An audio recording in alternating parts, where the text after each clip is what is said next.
और वो भी तब, और शायद इसी आत्मविश्वास से लबरेज बीजेपी है, क्योंकि ऐसा शायद पहली बार हो रहा होगा जयराम विप्लव, जब आगामी सरकार के लिए चुनावों की घोषणा तक नहीं हुई है उससे पहले ही मैराथन बैठक हो जाती है, 10 घंटे मंथन होता है और 100 दिन के कामकाज को लेकर चर्चा हो जाती है।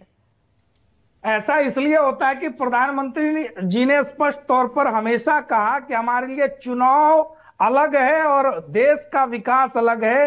देश की विकास प्राथमिकता में है, सरकार कोई भी है, लेकिन देश का विकास को अगर वो प्राथमिकता में रखता है तो जनता उसको पसंद करेगी। यही कारण है कि नरेंद्र मोदी जी चुनाव में क्या फैसले होंगे, क्या प्रभाव होगा, इसको बिना देखे वो इस बात का निर्णय करते हैं कि देश किस फैसले से आगे जाएगा, देश की जनता का हित किस फैसले में है। इसलिए कड़ाई के साथ बड़े से बड़े निर्णय भी लिए जाते हैं जो आने वाले समय में और सिद्ध होकर दिखाई पड़े। लेकिन जयराम जी, कल महागठबंधन की, कल इंडिया अलायंस की बड़ी रैली हो गई, तमाम नेता एक मंच पर आ गए और अखिलेश यादव तो कह रहे हैं कि जब जोशीले नौजवान मिल जाते हैं तो बड़े बड़े तख्त हिल जाते हैं।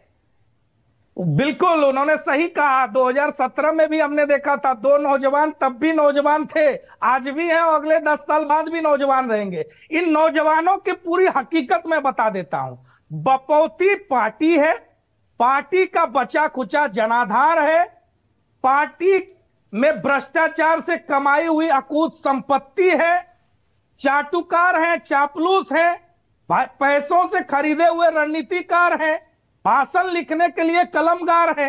विचारधारा तो बची नहीं, पर जाति का हथियार है और देश समाज से इन्हें क्या लेना देना। इनके लिए सबसे ऊपर परिवार है, परिवार के बाहर ये कुछ नहीं है। परिवार को बचाने की जद्दोजहद है। भ्रष्टाचार की लड़ाई में आज नरेंद्र मोदी जी के साथ देश खड़ा है। एक सजा याफ्ता अपराधी जो कल तक मेडिकल ग्राउंड का रोना रोता था, ईडी जब जांच के लिए बुलाती है, ओहो हमें तो चलने फिरने तक की ताकत नहीं बची है, हमें परेशान किया जा रहा है। वही व्यक्ति राजनीतिक रैलियों में देश के प्रधानमंत्री के लिए निजी, आपत्तिजनक और अनर्गल बयानबाजी करता है। आज मौलाना लालू से मोदी जी को सर्टिफिकेट चाहिए क्या? मोदी जी हिंदू हैं या नहीं? ऐसे व्यक्ति से सर्टिफिकेट चाहिए क्या जिसने राम रथ यात्रा से लेकर राम मंदिर के उद्घाटन तक का विरोध किया, जिसकी हिम्मत नहीं है प्रभु श्री राम के जन्म स्थान के ऊपर बोलने के लिए, कृष्ण जी के जन्म स्थान पर बोलने के लिए, काशी में महादेव के नगरी में जो ज्ञान वापी का विषय चल रहा है उस पर एक शब्द बोलकर दिखाए ना।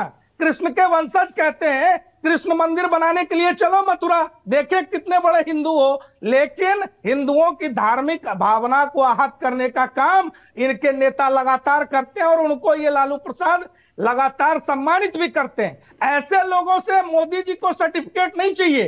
पूरे तो भाई ऐसी पार्टियों को तोड़कर ही आप भी तो अपना परिवार बढ़ा ही रहे हैं ना। जिन पार्टियों पर आप सवाल उठाते आए हैं उन्हीं पार्टियों को तोड़कर तो आप अपना परिवार बढ़ा रहे हैं। ऐसे कोई भी व्यक्ति जिनको लगता है कि नरेंद्र मोदी जी की विचारधारा, नरेंद्र मोदी जी का काम राष्ट्र हित में है और जो उस विकास की यात्रा में हमारे साथ आना चाहता है, उन सबको हम लेंगे। हमारे लिए दो ही तरह के विकास यात्रा पे आ गए जयराम जी। एक लाइन हमारे लिए 2 ही तरह के लोग हैं देश में, एक जो आज हमारे साथ है और एक जो कल बातों को समझेंगे, भारत को प्राथमिकता देंगे, नेशन फर्स्ट की विचारधारा के साथ हमारे साथ जुड़ेंगे। आज सवाल यह है कि इस रैली में क्या कहा गया? भाई प्रधानमंत्री को गाली देकर के आप चुनाव जीत लेंगे? प्रधानमंत्री को हिंदू नहीं बता करके आप चुनाव जीत लेंगे? आप 90 के दशक का ताल ठोक करके चुनाव जीत लेंगे? तो लोगों को याद आएगा 90 से लेकर के 2005 तक का जंगल राज, अपहरण उद्योग, स्कूटर पर भैंसा ढोने का खेल। भाई तेजस्वी यादव कह रहे हैं कि 17 साल में आप नौकरी दे नहीं पाए, वो काम उन्होंने 17 साल में कर दिया।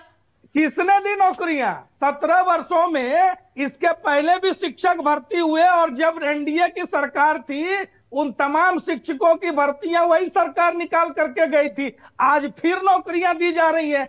40,000 नए पद अभी सृजित हुए पिछले सप्ताह। लगातार नौकरियां देने का काम है, लेकिन नौकरियों के बदले मैं चाहूंगी सारिका इस पर रिस्पॉन्ड करे। जरूर किया है तेज प्रताप